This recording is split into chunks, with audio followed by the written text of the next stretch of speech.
I still have concerns that we're not promoting the club enough. You know, we've now had a fantastic season.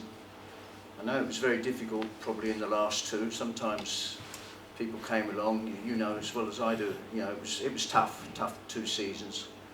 Difficult perhaps to promote the club too much, but we've just had a fantastic season, good performances at home as well. And I just would like to ask, what are the plans to do more out in the street, in the high street, get young kids in? I go to a gym every day. Several people there have said, how comes Cheltenham Town don't have a fixture list up in every gym telling all the fixtures for the season? Yeah, it wouldn't cost a lot of money.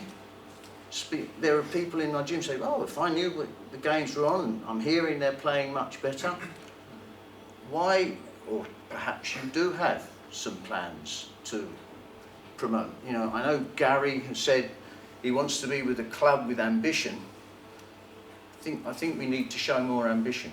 My business, what I do marketing, and I have a £100,000 marketing budget in my business, and you can do an awful lot of marketing with that. We don't have a marketing budget here. So when we started off the season and had to find £600,000 worth of savings, the marketing budget, whatever it was gone. We had to cut all our staff. We have one person working full-time on commercial. So you have to be realistic about what we can actually do in terms of getting a profile for the club throughout the town.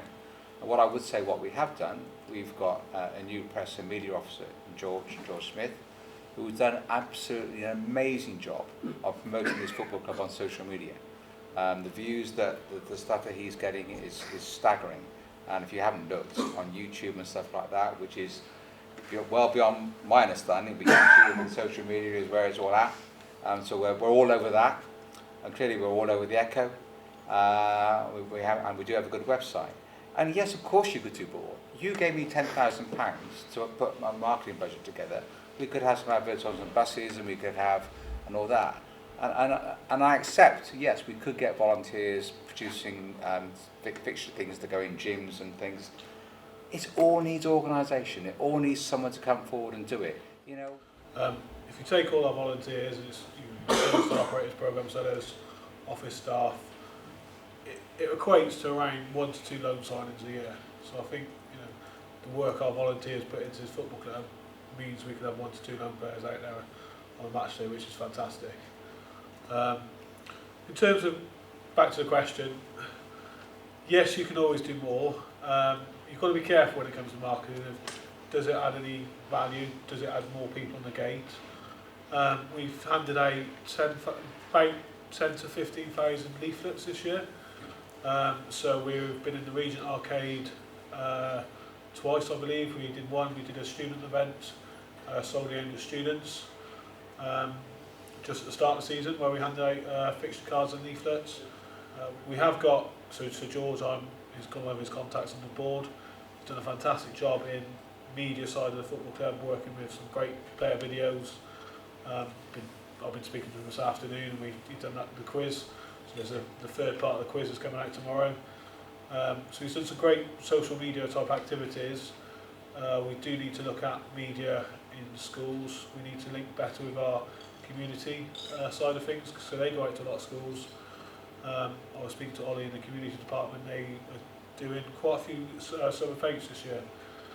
Because I arranged for them to be at Swindon Village. My daughter goes to Swindon Village School. They were at Swindon Village School fake last year. They're going back again this year with a hot shot, turning up with a hot shot there, and they're also going to other school fakes as well. Can I just say what a great job our manager does for PR with his humour and his comments. It really does hit the mark, and people enjoy it. And that is as good publicity as you'll ever get from the top. Yeah.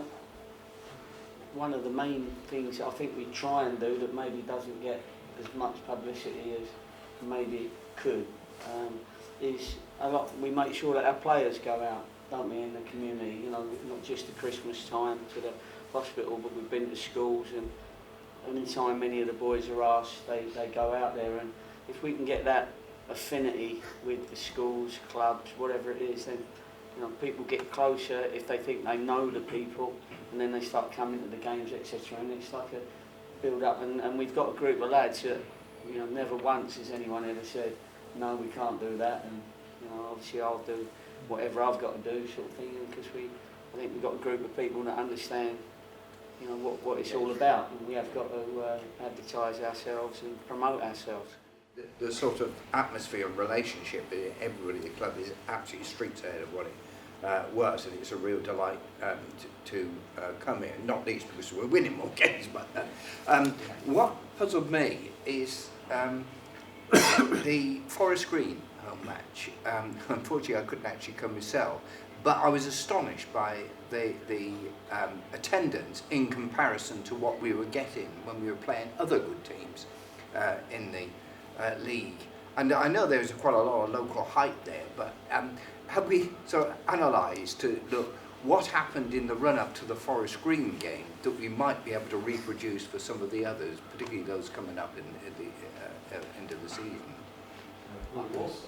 Yeah, I just think it captured the imagination because it was a local derby. We never sort of played each other. We were both first and second. The media got a hold of it. James, you were running it as what, L, something like that, whatever that is. And the whole thing just sort of spiralled. And because the clubs are both doing so well, the crowd. We took nearly 1,000 fans of the Forest Green. We'd have taken more if they'd given us more tickets. The match just seemed to create that huge amount of local interest, and the media got onto it, and the local TV got onto it, and it was brilliant. And I don't think there's anything else other than that. It was just, it caught people's imagination. We didn't change the pricing, we didn't do any more advertising, but the media and everybody else just got hold of it.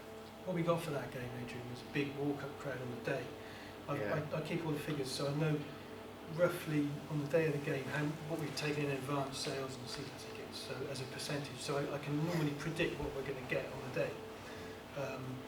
You know, with the sort of walk-up crowds we've had over the season today, or on the previous season. My prediction for the Forest Green was way out because lots of people decided to come on the day, or people came that don't normally come or hadn't been for a while. And as Paul said, it was just a sort of a spontaneous thing almost that people came along to that one. But it was great because it shows that the potential support is still there.